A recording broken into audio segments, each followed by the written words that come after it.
Scars Publications releases collection books, and they also often do issue collection books. I'm going to read one poem first from a second magazine, Down in the Dirt magazine. These are from July through December 2019, and this book is called Legacy.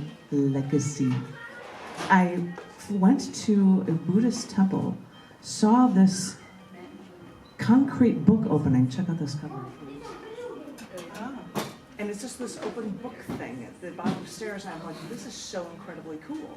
Oh, yeah. And I'm like, that's going to be a cover of a book because it's an open book. And I just thought that was, and when one of the pieces in here is titled Legacy, I'm like, well, that's what this is, what Down in the Dirt is. Collection. All right, this is one piece from within it, which I don't believe in its original form I've ever shared in Texas before. This is a poem called True Happiness in the New Millennium. I ain't never found peace upon the breast of a girl. I ain't never found peace with the religions of the world. I ain't never found peace at the bottom of a glass.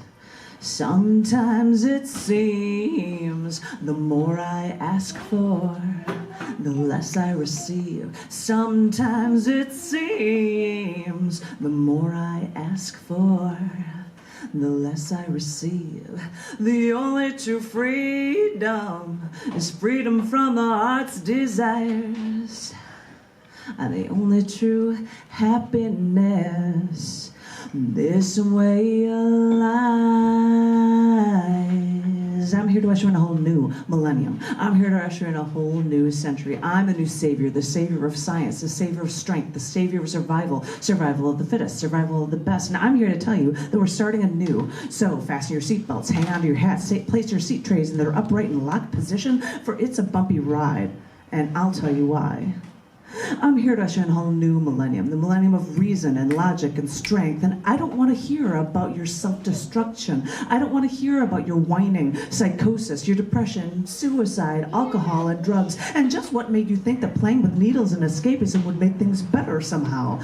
God, I've always hated needles anyway. What is it with you people?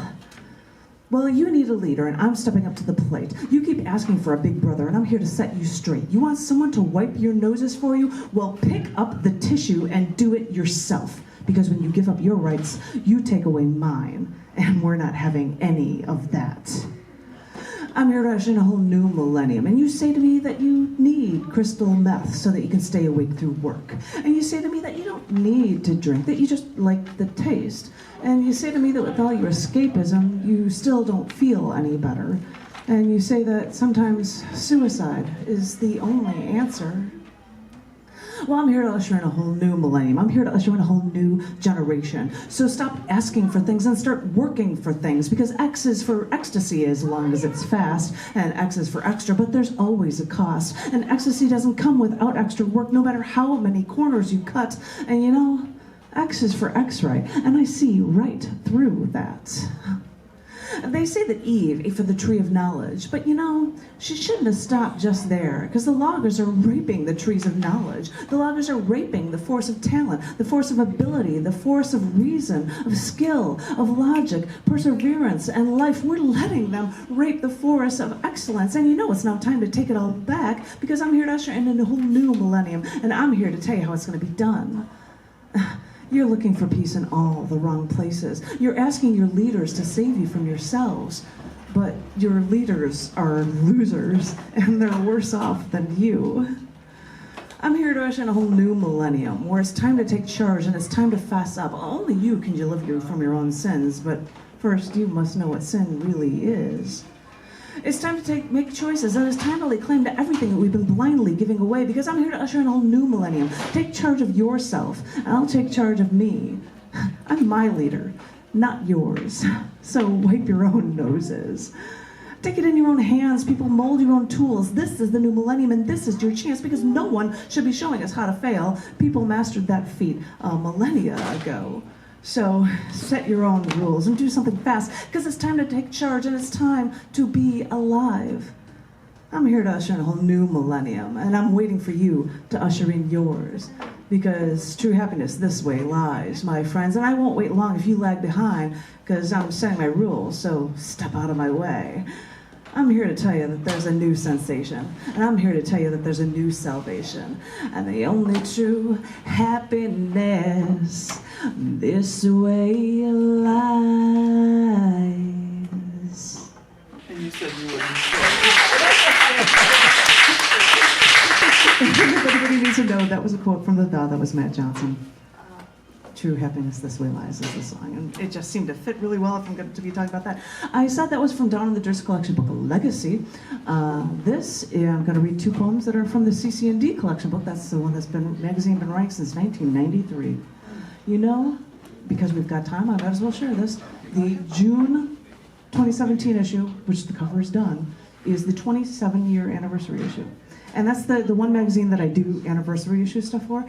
And I realized how many musicians died when they were 27. Yes. From Janis Joplin to Kurt Cobain to Amy Winehouse to Jimi Hendrix to Jim Morrison. And so I said I'm going to make a collage thing of all of them, and it's just wicked looking. And because that's in collage form, I can get away with doing this because I didn't photograph them. But I saw actually somewhere somebody sampled a picture, because they were never together, of Kurt Cobain with a shot holding a gun to his head and a picture of Amy Winehouse leaning over him with a bottle around her arm. And I'm like, oh my gosh.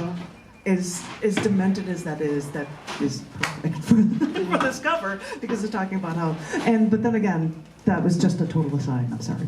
But cc&d magazine is an issue collection book, and I believe we were in Kenosha, Wisconsin, when I stumbled upon this building, the Starry, Starry Night. I'm gonna show it for you first. And like, I am so putting this onto a cover because Imagery of Place is one of the pieces that are in this book. So this issue collection book is called Imagery of Place, and I would like to share with you two short poems that are from it. This one is the more mellow of the two, which is why it's going first before the last one. This one's called Other People's Worlds. After spending a lifetime looking through a camera lens, photographing other people's lives, I look at the sum of what I've done. See photos under glass, framed on walls, scenes captured in vivid contrasts, and events caught in vibrant colors.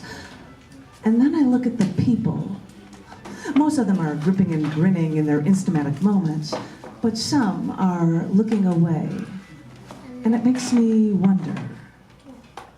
I've spent a lifetime glimpsing into other people's worlds. When I catch them looking away, I wonder, what are they thinking?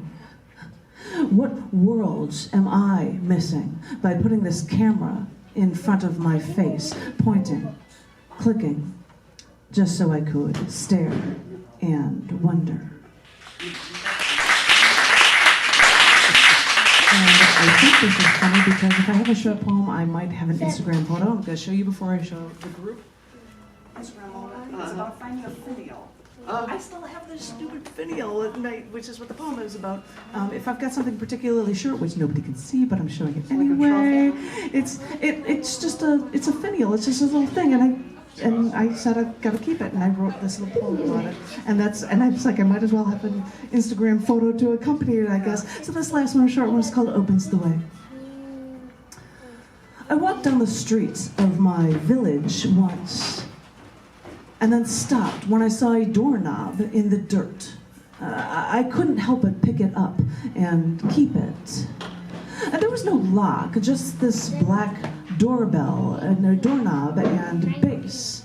It was so rusted that the doorknob couldn't even move, almost like it was a finial and not even a doorknob. I don't know why I decided to keep this thing, other than with the hope that everywhere I go, one day, this doorknob may begin to turn and open the way from me, from deep in the depths of oceans, up to mountains, to the highest points in the sky, until it opens the way to where I could only dream to be.